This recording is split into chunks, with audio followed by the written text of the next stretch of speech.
오늘 예배에 오신 여러분들을 환영하고 축복합니다. 이 시간 제가 기도하고 찬양하도록 하겠습니다. 함께 기도하시겠습니다. 사랑과 은혜가 많으신 하나님, 이 시간 아침에 우리가 주님을 위해서 예배하기 위해서 지금 각자의 처소에서 나와 예배드릴 수 있게 하심에 주님 감사드립니다. 주님, 오늘 예배를 위해서 이 시간 기도합니다. 오늘 예배를 통해서 우리가 주님이 주시는 그 은혜를 알기 원합니다. 사순절을 지나면서 주님의 사랑을 생각하며 우리가 서로를 더욱 사랑할 수 있기를 원합니다. 주님, 우리 예배가 이 잠깐의 시간으로 끝나는 게 아니라 우리의 삶으로 이어지길 원합니다. 주님, 함께해 주시옵소서. 우리의 삶에서도 예배를 통해 온전히 주님만이 영광 받길 원하오니, 그래서 우리의 삶에서도 온전히 주님께 영광 올려드리는 삶을 살 수 있길 원하오니 주님 함께하여 주시고 주님 인도하여 주시옵소서.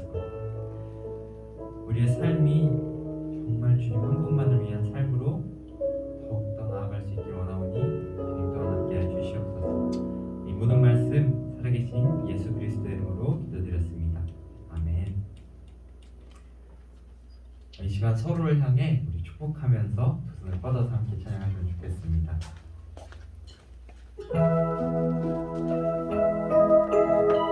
네, 오신 여러분들을 환영하고 축복하는 마음으로 서로 축복하면서 찬양하겠습니다.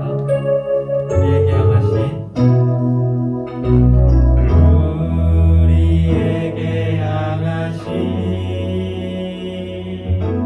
여호와의 인자하심이 그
시간 우리 함께 박수 치시면서 신나는 마음으로 주님께 영광 올려드리겠습니다.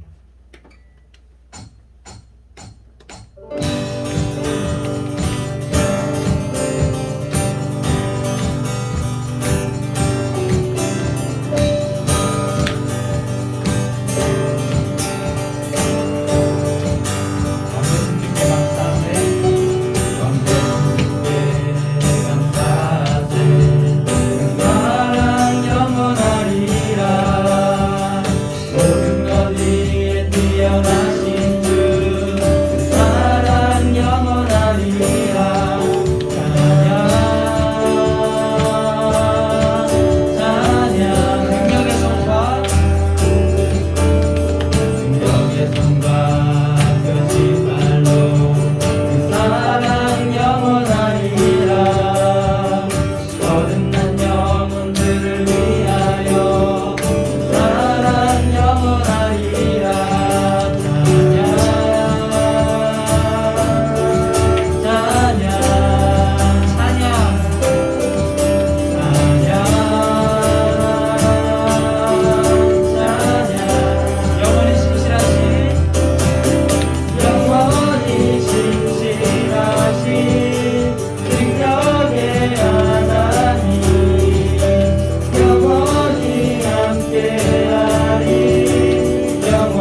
시간 우리 함께 내 마음속 전부 함께 찬양하실 텐데, 주님 나는 주님께 거하겠습니다라는 이 고백의 마음으로 함께 고백하셨으면 좋겠습니다.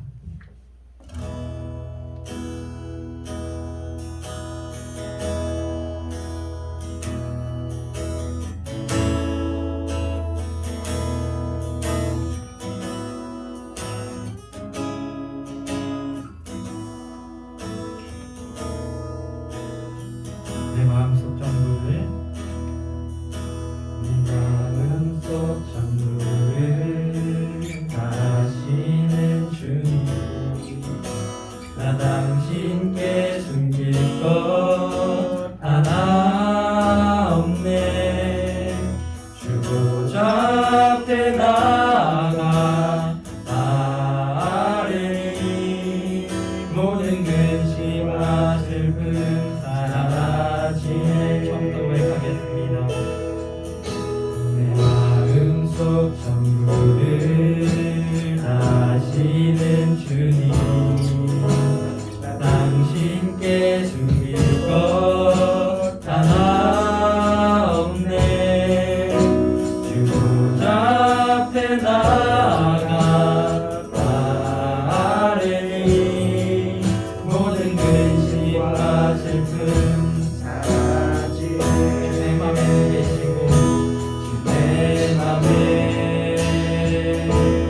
계시고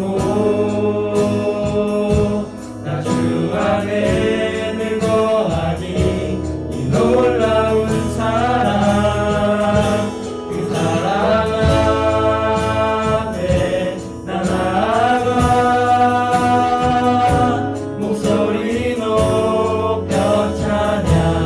고백하겠습니다. 내 마음속 전부를, 내 마음속 전부를 다시는 주님, 나 당신께 숨길 것 하나 없네.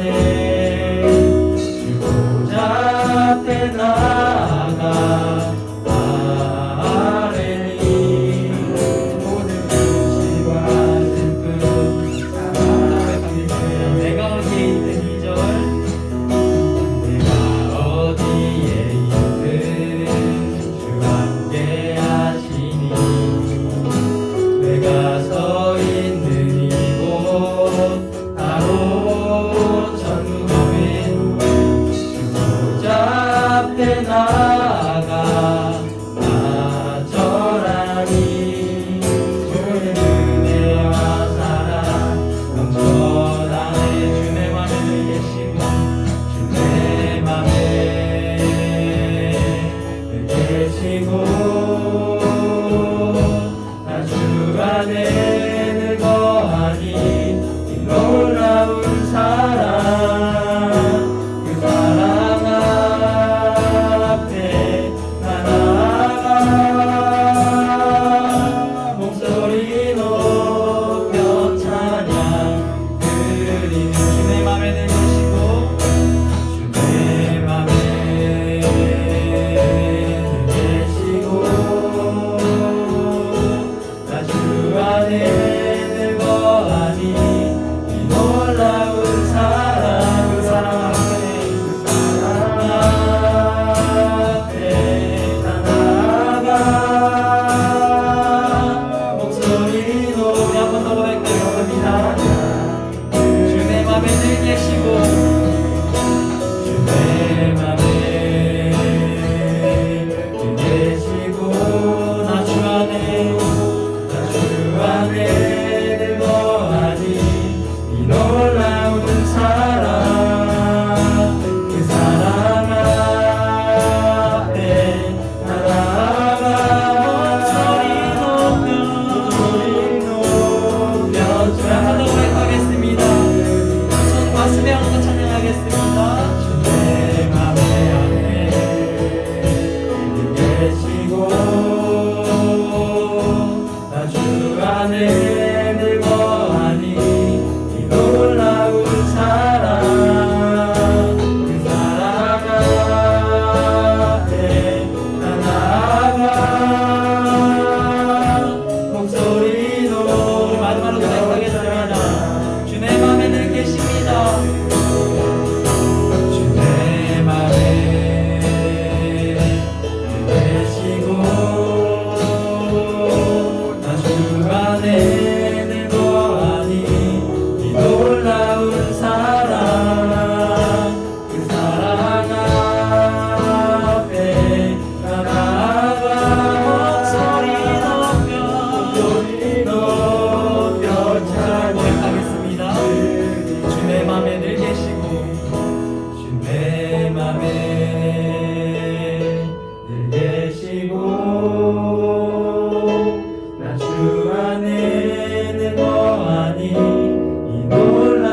주님께 모든 것을 다 아뢰고 나아가고 싶습니다. 주님, 내가 내 능력에 의지하기보다는 주님께 묻혀서 주님께 의지하며 사는 삶을 살고 싶습니다. 주님, 그럴 때 주님께서는 우리에게 진정한 사랑과 평안을 주시는 줄 압니다. 이 시간 우리 주님께 함께 아뢰면 좋겠습니다. 주님, 우리가 사순절을 지나면서 정말 주님께 푹 묻혀 사는, 정말 주님께 정말 의지하며 사는 우리가 될 수 있게 도와달라고 주님께 함께 기도하며 나아가겠습니다.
나는 주님이 없이는 안 되고 주님을 찬양하지 않으면 안 되고 주님을 찬양할 수 없으면 주님 나는 삶의 기쁨을 누릴 수 없습니다. 주님 도와주시옵소서. 주님 함께 해주시옵소서. 주님 나는 연약합니다. 주님 그렇기에 주님께 의지하오니 주님 함께 해주시옵고 주님 도와주시옵소서. 주여 온전히 주님께 의지합니다. 주여 온전히 주님께 나아갑니다. 주님 도와주시옵소서. 주님 함께 해주시옵소서. 주님 앞에 온전히 나아갑니다. 주님 도와주시옵소서. 이 시간 우리 함께 고백하기 원합니다. 주 내 맘에 늘 계시고 주 내 맘에 늘 계시고 나 주 안에 늘 거하니 이 놀라운 사랑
말씀은 요한복음 2장 13절부터 22절 말씀입니다. 요한복음 2장 13절부터 22절 말씀 제가 읽어드리겠습니다. 유대인의 유월절이 가까운지라 예수께서 예루살렘으로 올라가셨더니 성전 안에서 소와 양과 비둘기 파는 사람들과 돈 바꾸는 사람들이 앉아있는 것을 보시고 노끈으로 채찍을 만드사 양이나 소를 다 성전에서 내쫓으시고 돈 바꾸는 사람들의 돈을 쏟으시며 상을 엎으시고 비둘기 파는 사람들에게 이르시되 이것을 여기서 가져가라. 내 아버지의 집으로 장사하는 집을 만들지 말라 하시니 제자들이 성경 말씀에 주의 전을 사모하는 열심이 나를 삼키리라 한 것을 기억하더라. 이에 유대인들이 대답하여 예수께 말하기를 내가 이런 일을 행하니 무슨 표적을 우리에게 보이겠느냐. 예수께서 대답하여 이르시되 너희가 이 성전을 헐라 내가 사흘 동안에 일으키리라. 유대인들이 이르되 이 성전은 46년 동안의 지었건을 내가 3일 동안에 일으키겠느냐 하더라. 그러나 예수는 성전된 자기 육체를 가리켜 말씀하신 것이라. 죽은 자 가운데서 살아나신 후에야 제자들이 이 말씀하신 것을 기억하고 성경과 예수께서 하신 말씀을 믿었더라. 아멘. 이 시간 목사님 나오셔서 말씀 전해 주시겠습니다. 오늘 말씀의 제목은요, 성전 안에서 보시고라는 주제를 가지고 말씀을 전하려고 해요. 전 요즘 들어 제일 많이 생각하는 게 순종에 대한 묵상이에요.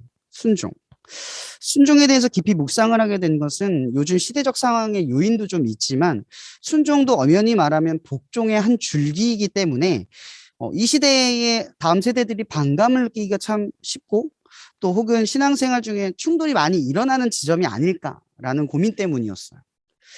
왜 복종이 아니라 순종일까? 복음은 분명하게 복종해라, 하나님께 복종해라 말하는 게 아니라 하나님께 순종해라 라고 언급을 하고 있어요. 분명히 순종이라고 말하는 것은 분명 의도가 있는 거죠. 왜 순종일까? 고민하지 않을 수가 없어요. 이런 순종이라는 질문을 던질 때 가장 첫 번째, 가장 중요한 질문이 뭘까요? 순종. 기꺼이, 기쁨으로. 이게 가장 중요한 문제잖아요. 순종. 우리가 종교적인 예배도 많이 알고 있지만 예배는 다 드리는 거예요. 하나님께 다 드려요. 그런데 이 기독교, 이 복음이 말하고 있는 예배에는 순종이란 의미가 더 중요한 이유가 바로 이것 때문인 거죠. 기꺼이, 기쁨으로 드리지 않을 때. 그러니까 기꺼이, 기쁨으로 행하지 않을 때. 행할 때, 드릴 때 문제가 되는 거예요. 이것만 있으면 문제가 되는 거예요. 기꺼이, 기쁨으로가 빠지면 의미가 없는 거죠. 이게 순종을 강조하는 기독교의 가장 근본적인 이유예요. 이사야 1장 11절에서 14절의 말씀을 인용해 보면 여러분 너무나 잘 알고 있죠. 수많은 절기를 지키는 이스라엘 사람들이 우시야 시대 왕 때 제물을 들고 하나님 앞에 성대하게 예배를 드리기 위해 와요. 절기라고 하는 건 여러분 큰 절기를 말하는 거예요. 뭐 맥추절이나 수장절이나 크게 무슨 수확물이 있을 때 사람들이 막 풍요롭고 넉넉하고 드릴 만한 어떤 시즌이 되면 모이는 건데 얼마나 성대하고 얼마나 컸겠어요. 그죠? 여기서 뭐라고 표현하냐면 무수한 재물을 가지고 왔다라고 표현까지 해요. 무수한 재물이라는 말은 무수하다가 무슨 의미인지 알잖아요. 셀 수 없을 만큼 많다라는 의미예요. 그거를 들고 우시야 왕 시대 때 예배를 드리는 사람들이 많았다는 거예요. 예배가 풍족했다는 거예요. 예전적으로 완벽했다는 거죠.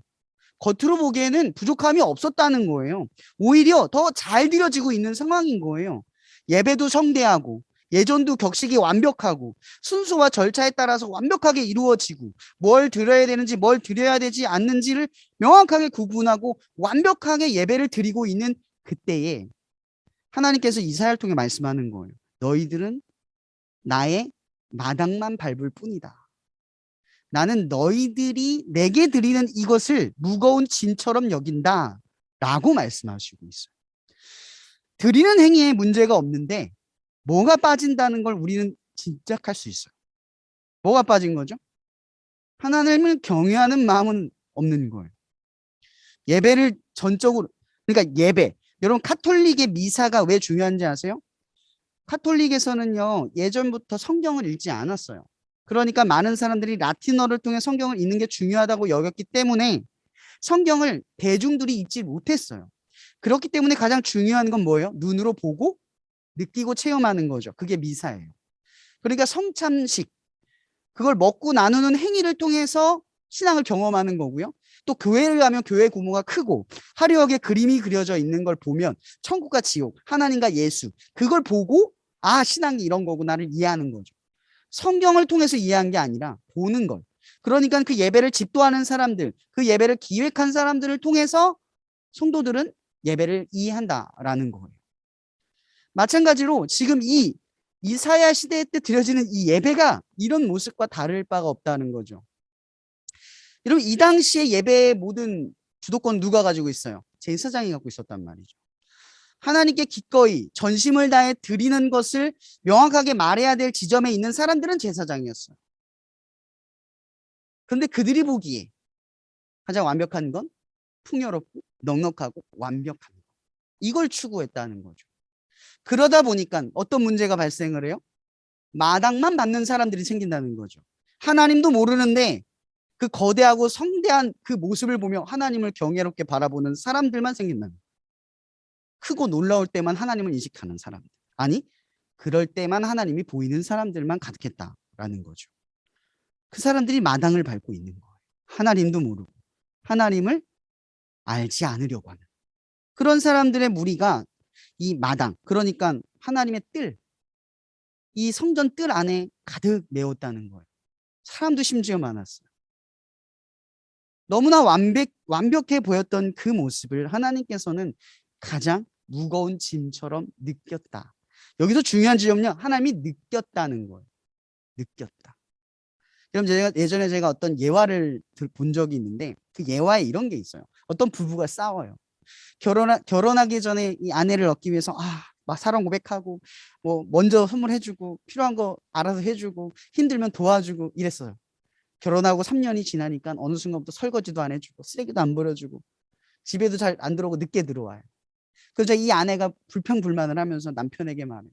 여보, 좀 일찍 들어와서 설거지 좀 도와주면 안 돼? 그 말을 듣고 남편은 어떻게 행동을 했냐 하면 설거지를 해주고 됐지? 라고 하고 밖으로 나가요. 여러분, 예배의 행위가 이럴 수도 있어요. 여러분, 하나님을 위해서 책임과 의무로 나가서는 건 이런 의미인 거죠. 됐지?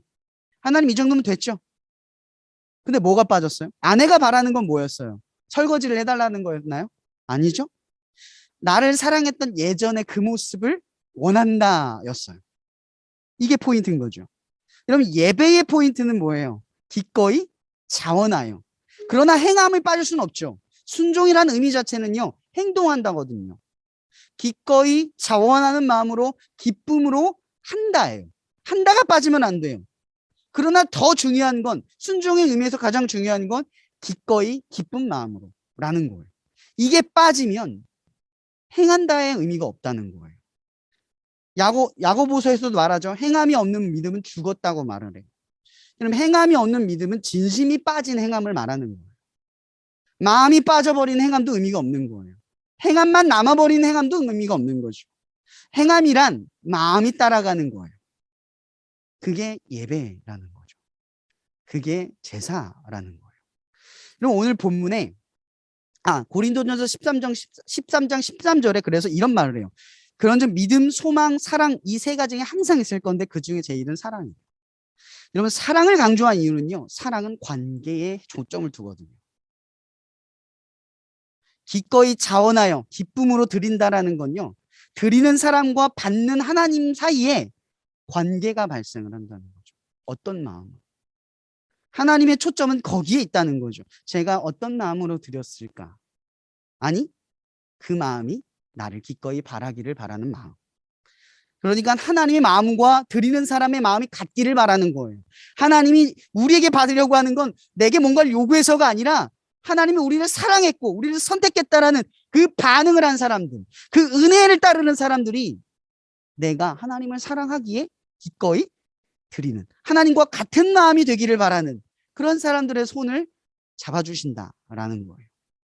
그래서 성경은, 복음은 사랑의 의미를 가장 중점적으로 말하고 있는 거예요. 왜? 복음의 핵심은 하나님과 인간의 관계에 있기 때문인 거예요. 이러면 사랑이라는 게 뭐예요? 관계잖아요. 여러분, 사랑을 돈으로 살 수 있나요? 네, 살 수 있죠. 겉모습 보기엔 살 수 있어요. 그런데 진심 어린 사랑은요, 돈의 가치를 매겨서는 안 되는 거예요. 제가 얼마 전에 어떤 책을 읽는데 그 책에서 그런 얘기가 나와요. 현대 시대의 모든 것들은 돈의 재화로서 평가가 된다. 그런데 이 현대 시대의 많은 재화들 속에서 평가되지 않는 것들은 의미를 빼앗기지 않는다라는 말이 있었어요. 그러니까 여러분 보세요. 내가 사랑하는 무언가가 있어요. 이게 시세가 1,000,000원이라고 쳐요. 근데 이 1,000,000원이 이 사람한테는 1,000,000원의 값어치가 아니라 내가 가장 아끼는 게 되고 사랑하는 것이라면 그 의미는 1,000,000원의 재화를 뛰어넘는 거예요. 그런데 현대 시대는 어때요? 이 재화를 1,000,000원으로 가격을 매겨요. 마치 예배를 율법적으로 규정하는 것처럼. 그 정도의 가격이 되는 거예요. 행한다가 진심이 빠져서 행함만 남으면 그 정도의 값어치가 된다라는 거예요. 무수히 많은 재물을 드린 정도가 하나님이 되는 거죠. 내가 드린 게 하나님이 되면 하나님은 그보다 클 수 없다는 얘기가 되는 거죠. 여러분들이 하나님을 충족하기 위해서 드리는 예배가 아니라는 거예요. 이것은 하나님이 우리를 충족시키셨기 때문에 나의 부족함으로 들고 와서라도 하나님의 마음에 합한 그것으로 반응한다라는 거죠. 근데 중요한 것은 하나님이 재물보다 그 마음을 더 충분하게 받는다는 거죠. 무수한 재물보다 중요했던 건 하나님과 동일한 마음, 바로 거기에 방점이 있었다라는 거예요. 오늘 본문에 돌아가면 예수님은 지금 어떤 절기에 예루살렘 성전에 가고 있죠? 뭐라고 돼 있어요? 나와 있잖아요. 유월절. 성경을 보세요. 유월절. 절 보지 마세요. 성경을 보면서 절 봐야죠. 유월절이라는 절기에 성전에 올라가는 거예요. 여러분 유월절이 뭐예요? 패스오버. 뭐예요? 재앙이 일어나야 되는데 넘어갔다. 이게 뭐예요? 은혜를 입었다. 하나님의 긍휼을 입었다. 하나님의 차별을 입었다. 하나님의 선택을 받았다. 여러 가지 의미가 돼요. 그러나 더 근원적으로 들어가면 유월절은 죽었다예요. 뭔가가 대신하여 죽었다. 이러면 지금 뭐가 떠오르지 않아요? 이 유월절이 누구를 의미하고 있어요? 예수님. 여러분 우리는 예수님 입장에서 생각하지 않았죠. 지금 예수님은 유월절이라는 절기에 예루살렘 성전에 올라가는 거예요. 예수님에게 유월절이란 이미 본인이 알고 계시는 거예요. 내가 죽을 날. 그 날을 상징하는 그날. 나의 죽음을 떠오르게 하는 그날. 나의 죽으심을 상징하는 그날. 그 모든 게 함유되어 있는 거죠. 그러니까 예수님께서 예루살렘의 성전에 올라가는 그 과정은 우리가 예배를 드리 지금 여기 오듯이 오는 그런 시간이 아니라는 거예요. 가장 피하고 부담스럽고 어려웠던 그 마음을 부여잡고 오는 시간이라는 거죠. 적어도 예수님에겐 유월절이 그런 의미였어요. 그런데 그 안을 들여다보니 어때요?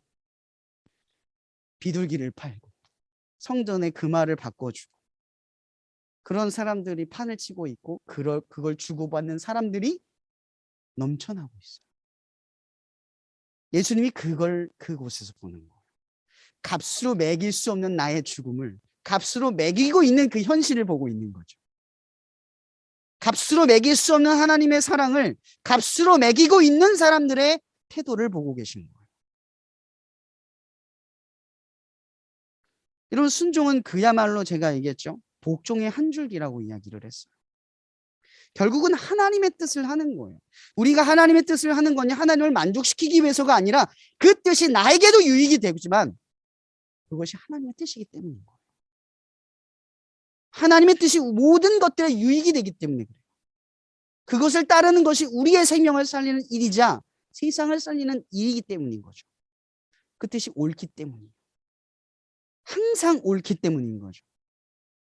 그래서 우리가 하나님의 뜻에 복종하는 거예요. 그렇게 가능해지는 거죠. 여러분, 예수님께서 순종하셨어요. 근데 순종한다는 건 우리가 볼 땐 마음의 동의를 구하는 것처럼 느껴질 때가 많아요. 여러분, 제가 뭐라 그랬어요? 어떤 사람이 여러분들에게 저 구덩이에 빠지면 죽어. 절로 가지 마. 근데 마음이 내키지 않다고 그 길을 가서 빠져 죽으면 그게 순종할 때를 놓쳤다고 말할 수 있나요?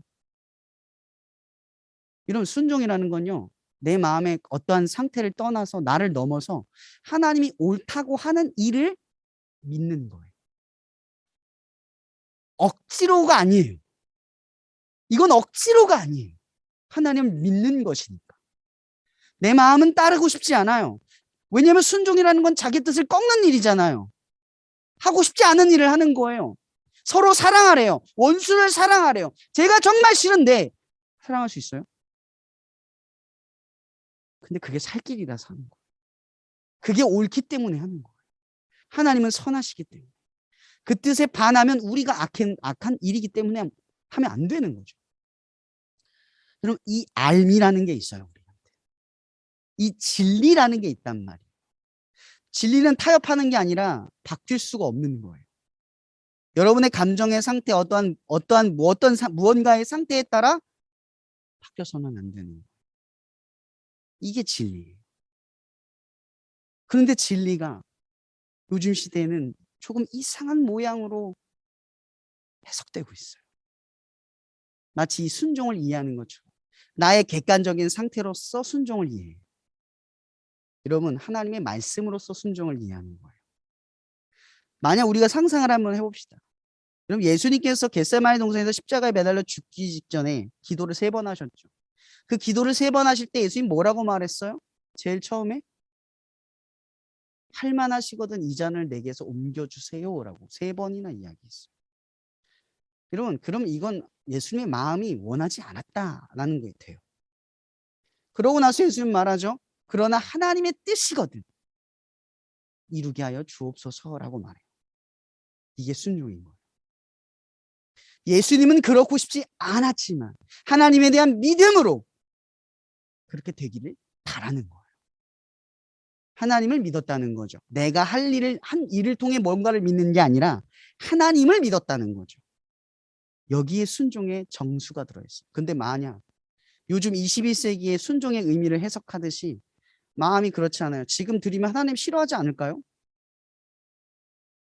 이런 핑계 저런 핑계로 여러분들이 하나님을 나아가지 못하는 그 문제를 가지고 예수님의 이 문제를 바라보면 어떨까요? 예수님도 그 지점에 있었던 거예요. 그런데 이게 억지로가 아니라 순종인 이유. 왜일까요? 믿으려 했기 때문이라는 거죠. 마음은 억지로인데 나는 싫은데 나는 원치 않는데 하나님을 향한 믿음이 나를 억지로 했다. 믿는 건 내가 선택한 일이기 때문인 거죠. 하나님의 동의를 내가 인정했다는 거예요. 이게 믿음인 거죠. 믿음은 어떠한 확신이나 어떠한 조건이 여러분들에게 성립될 때 하는 게 아니에요. 오히려 믿음은 불확실성에서 받아들이는 거죠. 어떠한 조건이 주어지지 않는 것에서 하는 게 진짜 믿음인 거예요. 뭔가를 보상받을 것 같은 어떠한 것이 느껴지면 그건 순종이라고 말하지 않아요. 믿음이라고 말하지 않아요. 믿음은 전적으로 하나님에 대한 신뢰를 바탕으로 하는 거기 때문에 그런 겁니다. 우리는 바로 이것을 뭐라고 말하냐면 은혜라고 이야기를 해요. 은혜. 은혜는 또 다른 말로 말하면 선물이라고 하죠. 왜? 뜻하지 않게 주어진 거니까요. 우리가 노력해서 받은 게 아니라 그냥 준 거예요. 우리에게 필요해서 하나님이 그냥 준 거기 때문인 거죠. 여기에는 어떠한 의도, 어떠한 공로도 없어요. 그저 하나님의 사랑만이 있는 거죠. 이걸 주신 이의 마음만이 있는 거예요. 그럼 복음은 우리를 성경 속에서 하나님에 대해 수많은 지식으로 가르치면서도 그 사실을 믿지 못하는 사람들을 위해서 역사한 거예요. 그게 뭐예요? 예수 그리스도의 죽음인 거죠. 그것이 있어야만 믿는 사람들을 통해 하나님이 선행하신 거예요. 순종이라는 말을 가장 먼저 사용하신 분이 바로 하나님 자신이라는 거죠. 패션 오브 크라이스트에 보면 그 장면이 있을 거예요. 예수님이 죽자마자 하늘에서 비가 내리는 장면이 등장을 해요. 여러분, 그건 멜 깁슨 감독이 뭘 말하려고 했냐면 예수의 죽음에 그 피 터지고 피를 흘리는 그 모습 속에 하나님의 눈물도 서려 있다는 거죠.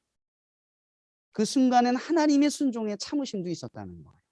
하나님조차도 원하지 않았지만 우리를 사랑하신 그것을 위해 기꺼이 행했다라는 거예요. 근데 여기엔 우리에 대한 신뢰가 없죠. 성경엔 이렇게 말하죠. 너희가 죄인 되었을 때, 너희가 경건치 않은 자였을 때, 여러분들의 어떤 조건에 기반해서 하신 일이 아니라 단지 우리를 사랑했기 때문에. 마찬가지로 순종도요. 하나님의 능력, 하나님의 선하심을 기대어 하는 게 아닙니다. 하나님의 사랑. 난 하나님을 그래도 사랑할 겁니다. 난 하나님을 그래도 사랑해야 합니다. 그것이 있다는 거예요. 그것으로 우리가 순종을 한다는 거죠. 근데 우리는 이 순종의 의미를 너무나 개인적이고 너무나 퍼스널적인 어떤 개인적 삶, 어느 삶의 일부분처럼 변질시켜 버렸어요. 사역의 일부분인 것처럼 우리가 생각을 하게 만들어 버렸다라는 거죠. 저는 계속 여러분들에게 말하려고 하는 것이 바로 이 지점이에요. 순종이란 하나님께 기쁜 마음으로 기꺼이 드리려는 거예요. 그러나 이 마음의 객관적인 상태는 아니에요. 중요한 것은 그 마음을 드리기 위해 하는 일이 순종이라는 거죠. 그래서 성경에는요, 이런 말씀이 있어요. 뭐냐면 요한복음 14장 17절 20절에 보혜사 성령의 이야기가 등장을 해요. 그럼 성령이 왜 필요할까요? 성령의 역할이 뭘까요? 바로 이 억지로 드리는 마음의 역사하는 거예요. 우리의 마음이 매개체가 되는 게 아니라 성령을 향한 간구함과 간절함에 순종함이 성립된다는 거죠. 여러분, 억지로 하고 싶은, 내가 정말 하고 싶지 않아, 원치 않아, 바라지 않는 그 일이 하나님의 진심에 닿는 이유는요, 성령께 간구하기 때문이에요. 도움을 구하기 때문이에요. 하나님, 내가 마음이 그렇지 않습니다. 내가 기쁘지 않아요. 하나님, 내가 저 사람을 용서하기가 어려워요. 하나님 뜻을 하기가 어려워요. 도와주세요. 마음이 그렇지 않으니 도와주세요. 여기에 뭐가 있어요? 진심이 담긴다는 거죠. 그래서 성령의 역사 없이는 순종이 성립될 수가 없어요. 기도하지 않는 자에게 순종은 역사하지 않아요. 왜냐하면 기도하지 않는 순종은 우리가 평범할 때도 누구나 가능할 수 있는 상태이기 때문인 거죠.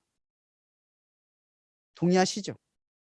우리가 보통 순종이라고 알고 있는 건요, 내가 기꺼이 할 수 있는 정도가 되어서 하는 거예요. 그런데 진짜 순종은 가지도 못했어요. 왜요? 성령께 간구할 만큼 내 억지로 꺾이지 않는 마음과 맞대응하지 않았거든요. 그것과 씨름하지 않았거든요. 그러하지 않은 상태로 우리는 순종을 이야기해요. 그런 순종은 어떠한 의미에서 치열한 거예요. 늘 우리가 할 수 있는 정도를 넘어서야 하기 때문에. 지금은 우리가 순종할 수 있는 정도를 넘어서야 돼요. 이 정도면 다 가능한 것들은 순종이 아니에요. 이젠 할 수 있는 것들이죠. 순종은 예수님처럼 정말 가기 싫은 그 지점에서 성령의 도움을 받아 그렇게 되길 원합니다. 그리고 그 결단의 자리에 서서 배우는 거예요. 그래서 순종은요, 사실은 순종할 때 역사하는 게 아니에요. 순종을 하고 나서야 역사하는 거예요. 그 고난과 역경 속에서 역사하는 거예요. 그래서 순종하는 태도는요, 순종하는 삶을 살아가기 시작할 때 열매 맺기 시작하는 거고요. 순종의 삶은요, 그런 태도가 굳어질 때 완성된다라는 거예요. 사실 저도 이렇게 말씀을 전하지만 저조차도 그게 쉽지가 않아요. 그래서 우리에게는 성령의 도움이 간절히 필요하다라는 거죠. 자, 이제 본문으로 한번 들어가 볼까요? 본문에 예수님께서는요, 소와 양과 비둘기를 파는 사람들의 돈 바꾸는 사람들이 앉아 있는 것을 보시고, 본문 15절 16절 누가 읽어 주실래요?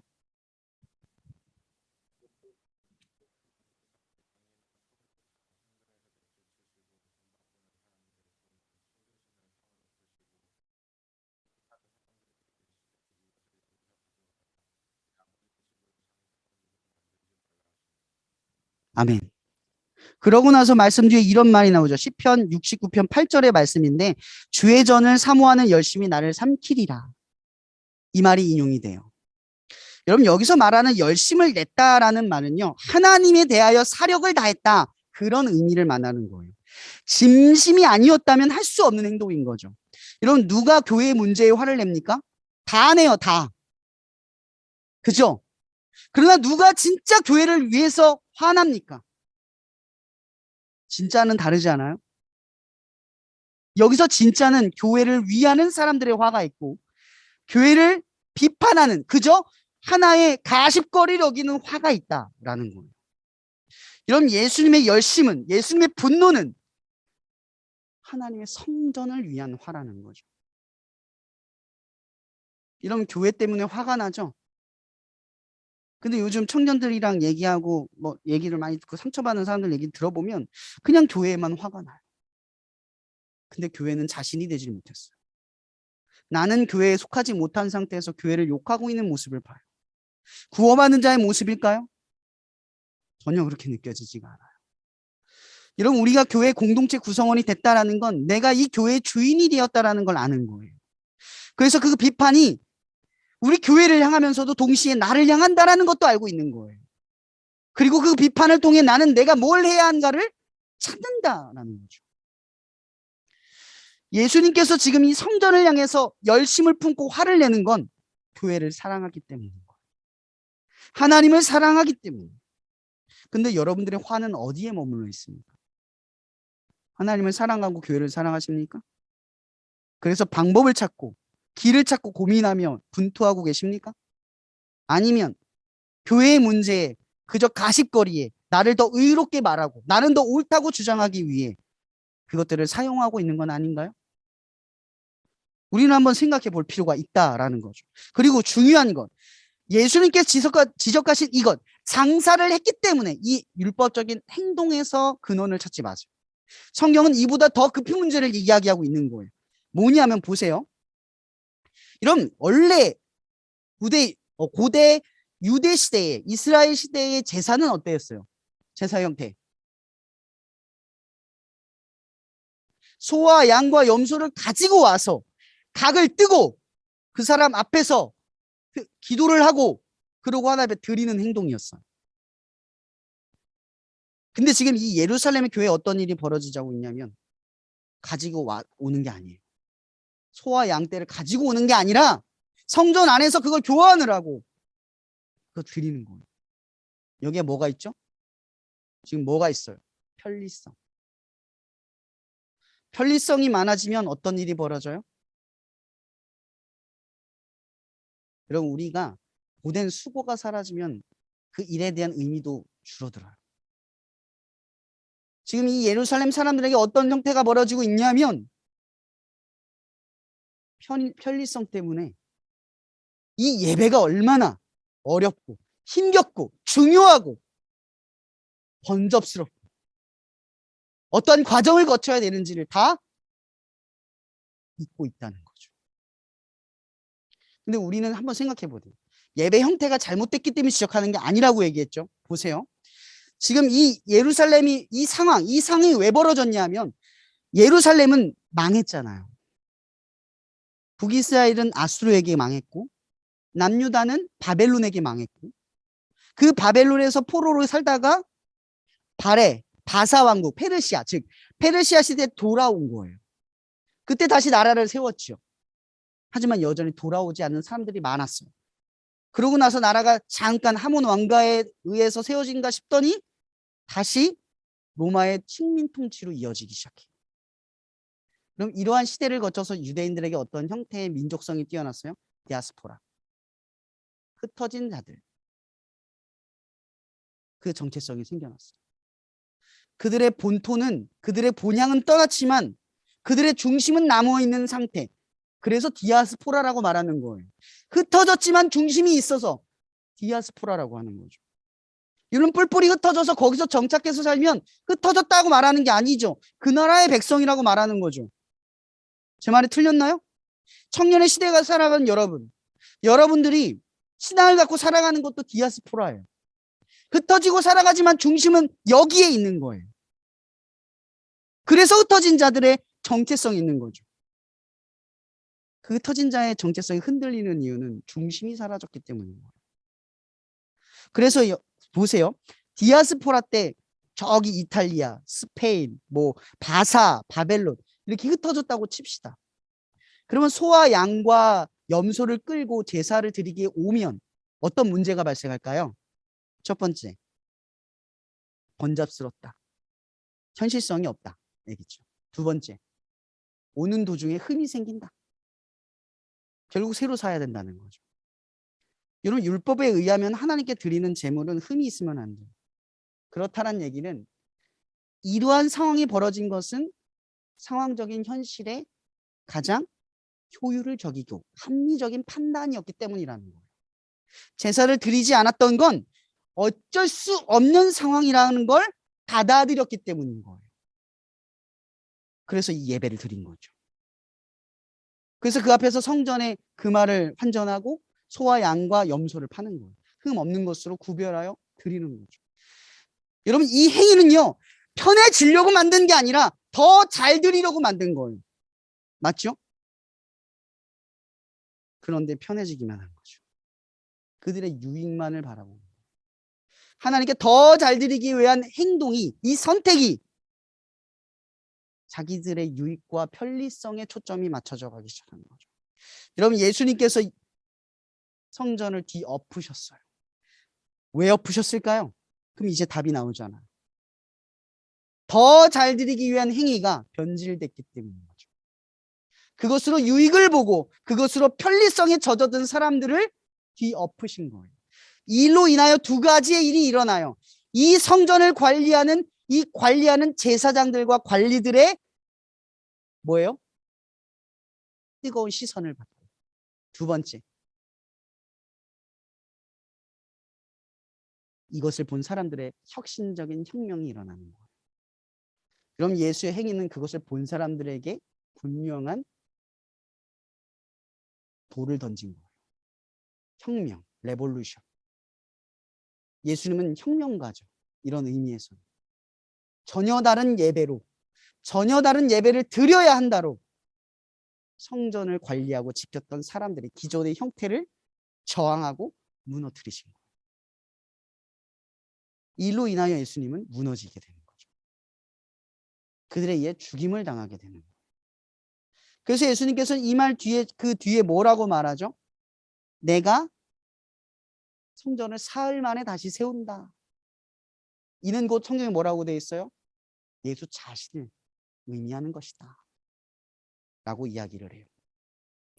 에베소서 2장 13, 18절에 보면 되게 이 말이 나오죠. 이제는 전에 멀리 있던 너희가 그리스도 예수 안에서 그리스도의 피로 가까워졌느니라. 그는 우리의 화평이신지라. 둘로 하나를 만드사 원수된 것과 곧 중간에 막힌 담을 자기의 육체로 거시고 법조문으로 된 계명의 율법을 폐하셨으니.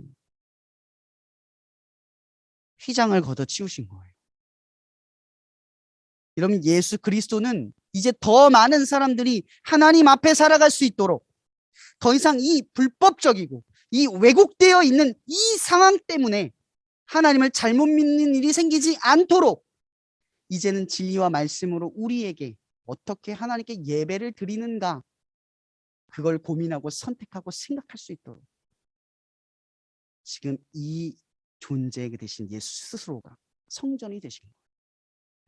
여러분, 성전은 없어요. 수많은 교회들이 성전을 외치고 성전을 지으려 하겠지만 성전은요, 템플 딱 하나예요. 예루살렘 성전. 그건 무너졌어요. 그러면 성전은 예수 그리스도밖에 없는 거예요. 성전에서만 예배가 되죠. 그래서 예수 안에서만 예배가 되는 거예요. 이것이 신약의 전혀 다른 혁명적 복음인 거죠. 여러분, 우리 시대는 시대를 따라 예배 형태의 어떤 변화를 고민하지 않을 수가 없어요. 여러분, 너무나 혼란스럽죠.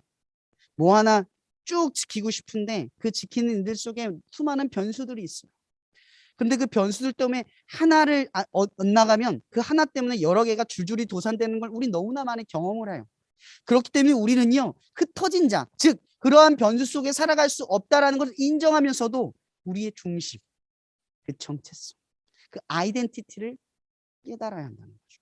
내 중심이 어디 있는가의 문제와 예배 형태를 다양하게 변질하고 변화되는 건 다른 문제예요. 중심을 두기 위한 싸움을 하세요. 형태를 이루기 위한 싸움이 아니라, 형태를 지키기 위한 싸움이 아니라 중심을 지키기 위한 싸움을 하셔야 한다는 거죠. 그럼 21세기는 더 많은 위협 속에서 여러분들 살아가게 합니다. 여러분, 우리가 루틴에 따라 살아가지 못하는 시대라는 건요, 결국은 우리의 루틴이 무너질 수밖에 없는 시대를 타고났다는 거예요. 그런 시대를 타고 나는 여러분들에게 가장 중요한 건 중심을 잃어버리지 않는 일이라는 거예요. 루틴을 잃어도요, 중심을 지키면 다시 루틴으로 복귀할 수 있어요. 근데 루틴을 위해서 살아가면 루틴이 무너질 순간 루틴이 깨져요. 그럼 삶도 깨지는 거예요.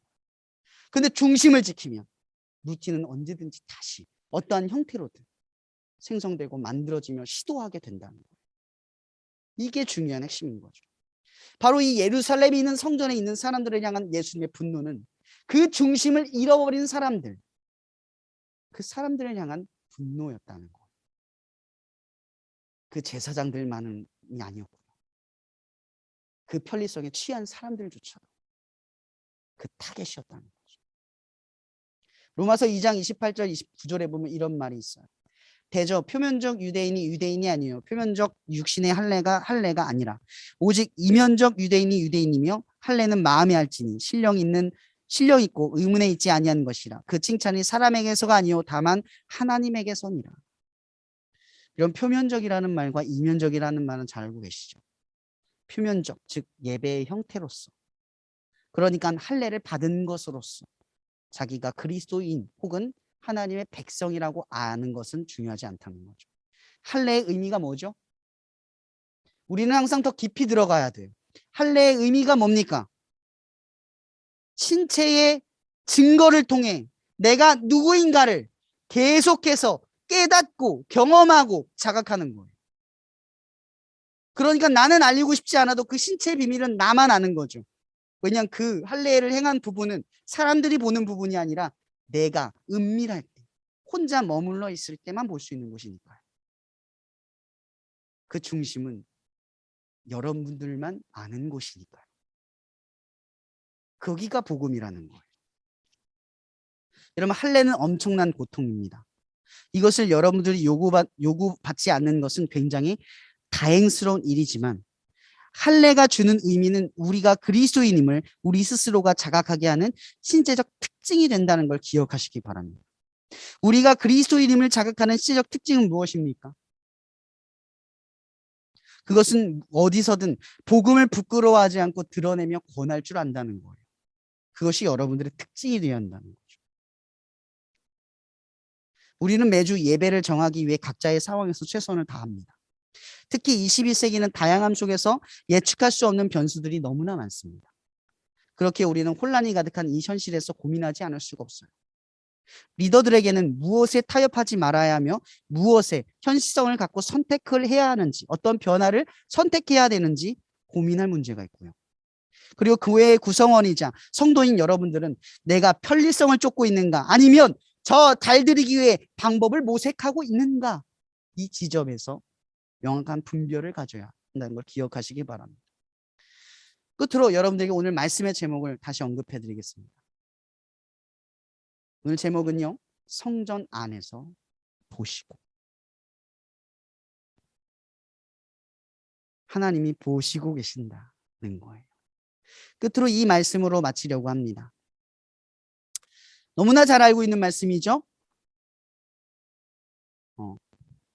요한복음 4장 23절에서 24절. 아버지께 참되게 예배하는 자들은 영과 진리로 예배할 때가 오나니 곧 이때라. 아버지께서는 자기에게 이렇게 예배하는 자들을 찾으시느니라. 하나님은 영이시니 예배하는 자가 영과 진리로 예배할지니라. 사마리아 여인에게 제시했던 예수님의 말씀은요, 이젠 어느 곳에서 드리는 것이 중요하지 않고 너희가 어디로 살든 예배자로 살아가는 그 모습을 하나님께서는 찾고 계신다는 거예요. 좀 기억합시다. 예수의 이름으로 예배할 수 있다는 말은요, 이제는 장소와 시간과 상관없이 우리는 어떠한 핑계를 댈 것 없이 어느 곳이든 예배하는 삶을 살아갈 수 있다는 말이 된다는 거예요. 예배를 드릴 수 없습니까? 아니요. 예배를 드리지 않는 삶을 살아가는 겁니다. 예배를 드리는 삶은 예배로 나아가게 되어 있거든요. 예수의 이름으로 살아간다는 건 예수의 이름으로 기독교인의 편리성을 추구하기 위해 그분의 이름을 받아들이는 게 아니라 그분의 이름으로 인해 더 많은 삶에 예배하는 삶으로 확장되어져 가는, 우리의 삶의 보편적인 더 많은 곳에서 예수의 이름이 드러나는 그 삶으로 확장되어 가는 변모하는 과정이라는 걸 기억하시길 바랍니다. 예수님은 성전 안에서 보십니다. 우리는 예수 안에서 우리를 봐야 합니다. 우리를 보고 계시는 그분을 마주하고 예배드리는 여러분이 되기를 바랍니다. 그리고 예배자가 되기를 간절히 소망합니다. 기도하고 마칠게요. 사랑해 주님 감사합니다. 오늘 이렇게 우리가 함께 예배를 드리며 오늘 말씀을 나눌 수 있게 해주셔서 감사합니다. 하나님, 이 시대를 살아갈 때 우리는 디아스포라, 정말 흩어진 자들처럼 언제든지 루틴이 깨어지는 너무나 허망하고 연약한 삶을 반복하며 살아갑니다. 그러나 오늘 깨닫게 되는 것은 우리의 중심이 예수 안에서 예수의 시선을 마주하고 그 시선 앞에 살아가는 우리가 중심을 잃어버리지 않을 때 우리가 흩어진 자로서 루틴을 지켜내고 예배자의 삶을 지켜내는 그런 모습으로 살아갈 수 있음을 깨닫게 됩니다. 하나님, 이 시간 이 세대가 순종하는 마음을 간절히 치열함 속에서 얻어가게 하시고 그 태도를 하나하나 형성해 가서 결국 순종하는 삶 속에 하나님 앞에 마땅히 드릴 수 있을 만한 것들이 더 풍성해질 수 있도록 우리를 역사하여 주시옵소서. 모든 것을 주님께 의탁하며 살아계신 예수 그리스도 이름으로 기도합니다. 네, 광고는 간단하게 하면요. 4월 이제 제가 볼 때는 이제 코로나가 이번 주 이후부터는 좀 그냥 이제 좀 누그러질 것 같아요. 그래서 4월부터는 신방 일정을 이제 잡으려고 합니다. 신방이 가능한 분들은 제가 이제 부득이하게 낮에 일을 하게 돼서 뭐 금요일 저녁이나 뭐 아니면 여러분들이 원하는 시간에 신청을 해주시면 그 날짜에 스케줄 조정을 해서 신방 일정을 잡아볼 거고요. 서울 일정 같은 경우는 서울에 있는 인원과 인천에 있는 인원이 나눠져 있으니까 서울 인원은 같이 보고 인천 인원은 같이 보는 식, 그리고 수원도 같이 보는 식으로 일정을 같이 조율을 해서 저희가 좀 신방 일정을 조금 이렇게 좀 중구난방으로 하지 않고 좀 잘 조율해서 했으면 좋겠다는 생각을 해봅니다. 많이 신청해 주시고요. 여러분들에게 많은 위로가 되길 바라고, 또 여러분들의 기도 제목이 있다면 그때 많이 나눠주시고 그렇게 풍성한 시간들로 좀 저희가 잘 시간을 보냈으면 좋겠다라고 말씀을 드리고 싶습니다.